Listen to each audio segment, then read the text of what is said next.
Here I am, but I'm not here in St Ives. I'm here in Gloucester, and I have with me Jacky Leonard. Hello, Jacky. Wave to us.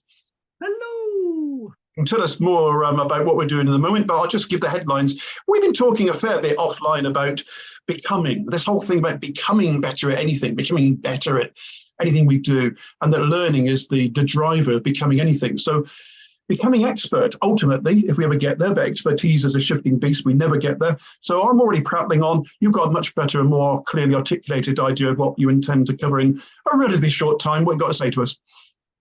Oh, you say I have got a clear understanding. I think we've had a number of conversations around it, and I'm still unpicking it, and I'm not sure I'll ever become a bit better at it. It's a journey, isn't it? Like anything else. And I think that's the concept for me, that becoming is a journey. And last week I started thinking about, okay, well, if we want to become better in anything, where do you start? And your idea about intentional learning, I think, is really important. Well, I can't claim that. I'm just picking up from the work of others, but yes, it is important. Yeah, but it is important, isn't it? Because it's purposeful or intentional learning. So you have to have an outcome. Otherwise, yep, you have your foot nailed to the ground and you're wandering round in circles, or you're going round aimlessly. So it's, first of all, I think you're quite right, is making that experience intentional. Mm. I think the other thing for me is, if you want to become better, you need to focus on the being before you focus on the doing. Yeah, and I suppose as a coach, we would anticipate me being an advocate for that. So I think it's hard to focus on doing things better until you've aligned. How does that fit in with who I am? Yeah, how does that? I get that. It's about purpose, isn't it? I mean, I've been reading something recently about 3 P's of coaching and supervision: purpose, philosophy, and the other one, process. I think they start with purpose. Why are we doing this? Yeah. I think that's what you're saying. That let me just interpret what you're saying. Having said you articulate it so well, I know, tell you what you just said. If we're not clear about what it is we're trying to get better at, we probably won't, and we might get a little bit better at something else.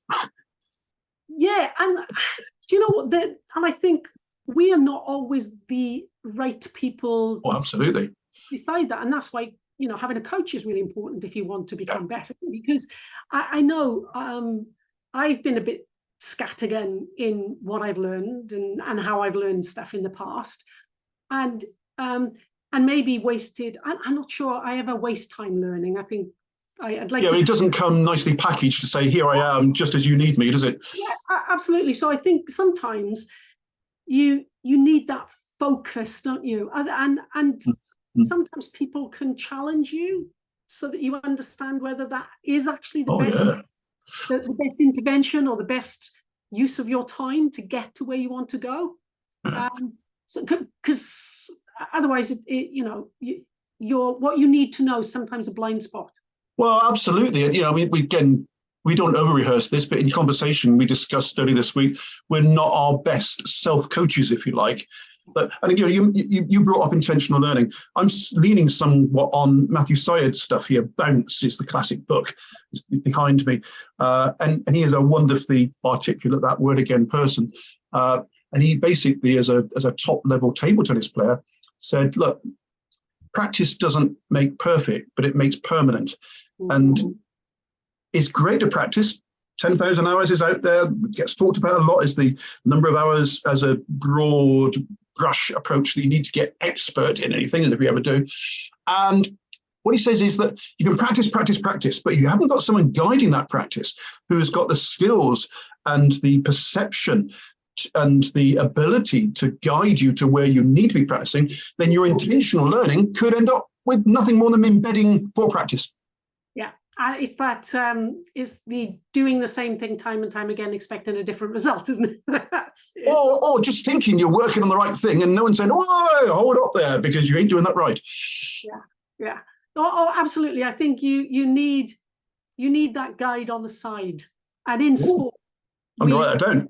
Yeah, in sport we have that. It's an acceptable thing that happens in coaching in sport. Oh, golfers spend a lot of money. Tennis players spend a lot of money to buy critics. Yeah. And then sack them after 6 weeks. They don't like what they're being told. in industry, with and the commercials, we've been slower, haven't we, at picking up the idea that to have a mentor or to have a coach is a good thing. Yeah, and this isn't all about finding fault, is it, Jackie? If you've got a really skilled coach, that person I've worked alongside, I'm not one myself, but I've worked alongside international level, test match level cricket coaches like David Trist, been a fantastic guy to work around in my son's school and learn from. And he once said to me, because I say to him, look, if you see some kid at age 15 come dancing on the wicket and swipe at the ball, just like, what do you do? Do you go, oh? He says, no one tries to do things wrong, Andrew. He says, I've worked with test players, and Nathan Astor and Stephen Fleming, they don't try and do things wrong. When they do things wrong, you need to say, hey, why didn't that go right? Let's put it right. And I thought, oh, that is so powerful. You need to spend time around people that understand performance coaching to learn that powerful stuff from. Yeah, and what they're doing is they're holding up that mirror, aren't they? Because you don't see it in the moment. You feel it often in the moment, but you don't see it. But also, Jackie, it isn't about just picking things apart. It's about saying, yes, that's what you've got to do more of. That works. It might not have worked exactly right then, but keep doing that because you're doing the right thing. And I saw him do that a lot. Because if all you give is criticism to people, that ultimately is going to be attritional. You've got to have the right balance. And sometimes it's an imbalance, one side or the other, that says, this you're doing right, keep doing it. Yeah, and I'm glad you brought that up. I remember one of the most difficult things I was ever challenged to do was somebody said, as a manager, you should go around and spot people doing things right and tell them. And you know what? Because we're not conditioned to do that, are we? We're conditioned to spot things going wrong and put them right. We're not conditioned to spot things going right and to celebrate that. Okay, so let's not. Yes, all is yes, and it does fit. But let's keep reminding ourselves how this fits where we started from. Yeah. So, if we are conditioned to only see things that are not going right, we're our own worst critic and not a very skilled critic sometimes in our quest to become better at what we do, whatever that is. Are we good enough at seeking the advice of others? The humility that says, hey, I'm pretty good, but I want to get better and you can help me. How many people have that in their head? And how many people work in an environment where that's welcomed and not seen as a weakness? Yeah, and I think, we'll go back to that word becoming. Becoming to me, for me, it's a mindset, it's an attitude, and it's a willingness to want to continually develop, and understanding that we do that by accepting a variety of feedback from a variety of different sources, as well as our own self-reflection. We should welcome information from others. You mentioned reflection there, because the third element, certainly in Anders Ericsson's work on this, which is seminal, is intentional learning. In other words, just don't go around saying you're a lifelong learner. Have evidence of what you're doing to do that. Don't just have fleeting thoughts. Think about it. Go through it. Discuss it with someone interactively. Reflection on practice is much more than just thinking thoughts and then moving on.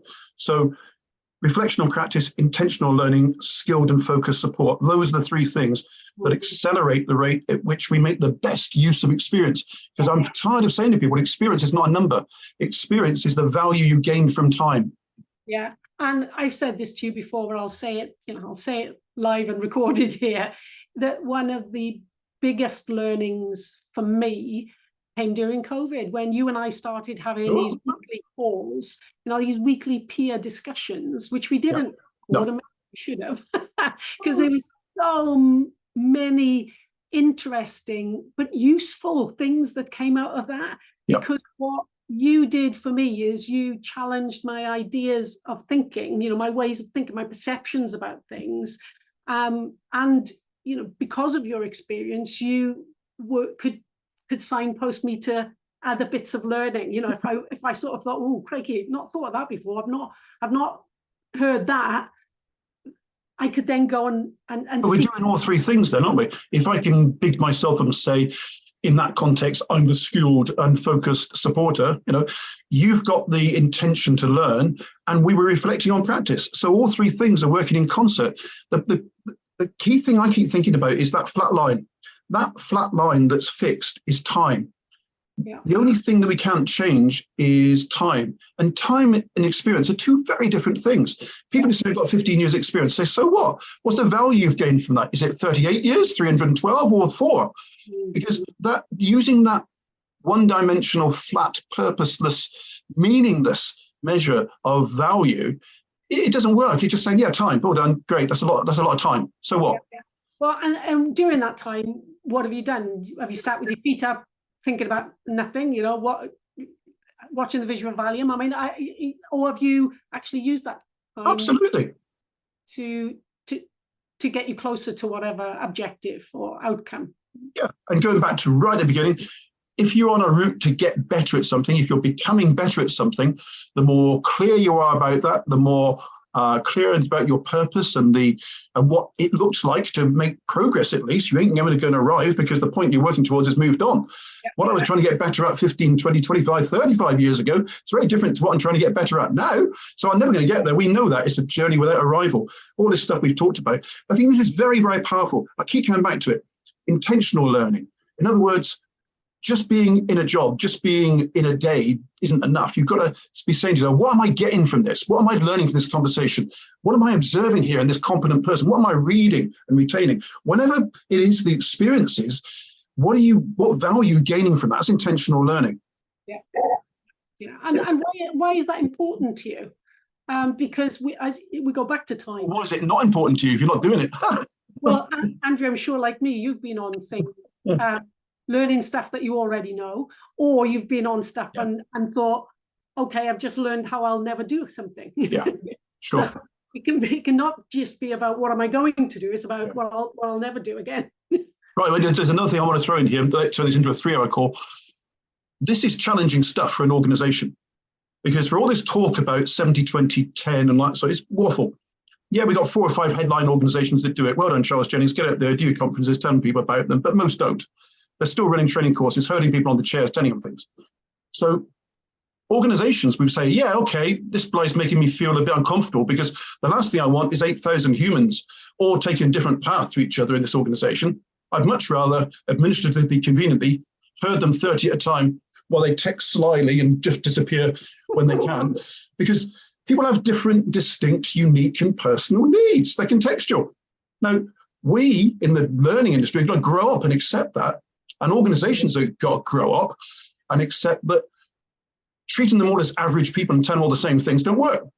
Yeah, well, and this is where you can't treat a group of learners as a homogeneous entity. They're not. Absolutely, it's disrespectful.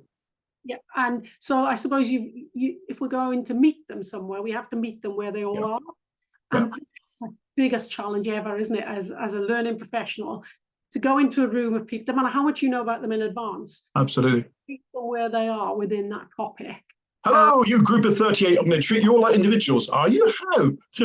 even if individually they all have this mindset of I want to do better, I want to do better, then you still, that's a real.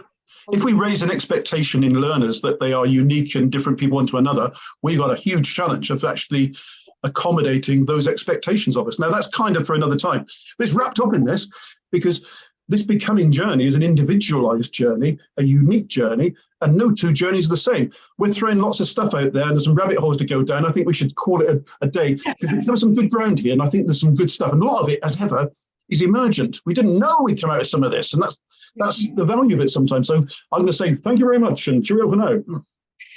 Cheers, Andrew.